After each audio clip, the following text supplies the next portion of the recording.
It's another edition of Time About the Movies. We're looking at the movies of May 8th, 1992. As you can kind of see here, I'm kind of half-assing it today. I didn't have my lighting equipment up here. But honestly, this week is not really anything special. We have 5 movies to look at, and most of them are pretty forgettable, so we're just going to go through this real quick. So let's go ahead and start with the biggest new release this weekend. And if this is the movie that's the biggest new release this weekend, is this really a good weekend whatsoever? It's Goldie Hawn in Crisscross.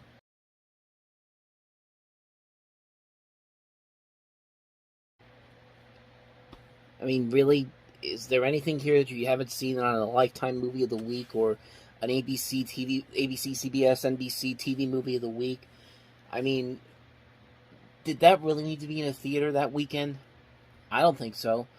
Uh, I don't have anything else to really say about it. I mean, it's very straightforward on what it is. It's not. It doesn't look any good whatsoever. It looks like a script that Goldie Hawn took because her career wasn't as popular, wasn't as big as it was back in the day.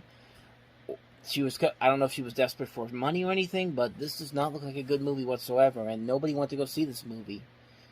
So that's really all I got for you on this one. I really don't know what else you want me to say about this one. So let's go ahead and move on to the next movie here, and that is another movie that nobody really was interested in seeing, but it came out anyway. Wild Orchid 2: Two Shades of Blue.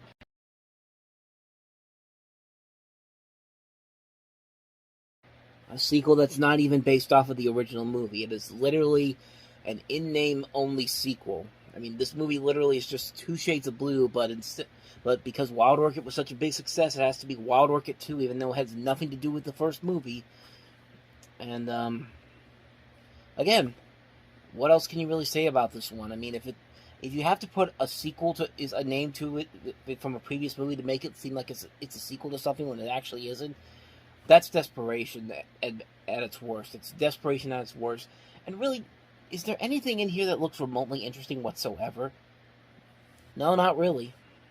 See, like I said before, we're moving through these pretty quickly because there's nothing about these movies that are interesting whatsoever. It's a movie that they stamped a name of a previous movie on to trick people to thinking that it was actually based a sequel to a movie that was not even that big of a success when the first one came out.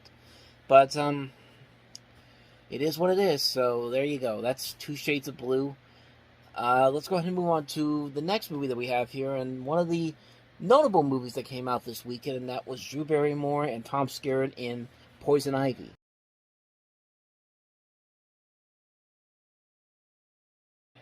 I mean, honestly, this is a concept that we've seen done over and over before. It was even sold, I think, as a teenage version of Fatal Attraction. And usually movies like this, they are what they are, but there was something interesting about this particular movie, and mostly I think it was because of Drew Barrymore, because, Drew Barrymore started her career off in E.T., and she became a big star after that. She got a lot of movies after that, Firestarter, Reconcilable Differences. We even looked at one of her earlier movies from the late 80s, Far From Home. But her career kind of faded off for a little bit, and then this movie comes along, and all of a sudden her career kind of gets back on track again, and really she's one of the reasons why this movie is actually kind of pretty good. Like it is a very standard formula film. Like you've seen this concept done over and over again, but really what makes it work is Drew Barrymore's performance in this. I mean, she really shows that she does have the abilities as an actress to really play something that's kind of out of her normal routine. It doesn't feel like she's being forced into this role. It feels like she really looked at this role and said, I can actually bring something to this, and it actually does work pretty well. Like, the rest of the cast in here is also very good. You got Sarah Gilbert from Roseanne at the time. Again, Tom Skerritt's in this movie, who was in Two Shades of Blue, and Cheryl Ladd's in here. And there's nothing really all that exciting about this movie in terms of its story, but it works solely because of the performances, and you can actually buy this character, Drew Barrymore, as this villainous character. And it actually does work really well here. It's a movie that really does play with your expectations a little bit. It's actually a lot better than I think a lot of people would give it credit for. I'd say if you have an open mind to it, you should go into this movie and definitely check it out. I mean, it actually is pretty good. I haven't seen any of the other movies, the direct-to-video ones. I think there was one with Alyssa Milano in it. I think one of them had the girl from Little Giants in it. But like I said, I haven't seen those ones. But this one's actually not that bad. I would say definitely check it out if you want to see Drew Barrymore in actually a really good early role from her in the 90s. So that's Poison Ivy, one of the only two movies that I really saw this weekend. The other one is really the best movie that came out this weekend, and you probably never even heard of it. It's Bill Paxton and Billy Bob Thornton in One False Move.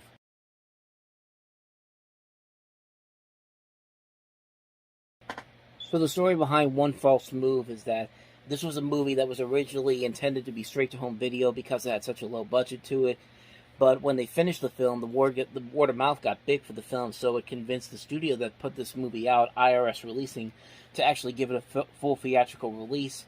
And it didn't do incredible box office. It didn't really do a lot, but it did become one of those little underrated gems that a lot of people don't really talk about. But when they finally see it, they realize that, hey, this movie actually has more to it than I ever would have expected. And that's really what I went into it, because I saw this movie when Siskel and Ebert talked about it in one of their older episodes, and it really convinced me to really check this movie out to see if it was actually as good as they said it is. And sure enough, it actually kind of was. It's directed by Carl Franklin, who would later go on to direct Devil in a Blue Dress with Denzel Washington, which is another one of his great underrated films. And like I said, this is one of Billy Bob Thornton's earlier films. He actually co-wrote this movie. And you also have Bill Paxton, Cinda Williams is in here as well. And it's a really good movie. It's a great screenplay written by Thornton and Tom Epperson. And the tension and the mystery is very interesting. You want to see how these characters are going to react to what's going to happen in this scene. Because you have this detective who's waiting for this group of killers to come into town. And the tension really is very good. It keeps you on the edge of your seat. It makes you want to see what's going to happen next. And it's a really good movie. I don't want to give away too much about it, but it's definitely worth it. If you want to, if you can find this movie, if you can probably find it on YouTube or stream it somewhere.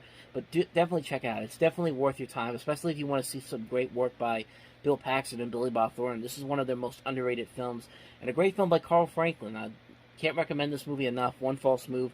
Definitely check it out. So, with that said, let's go ahead and move on to the last movie that we have here, and that is Incident at Oglala.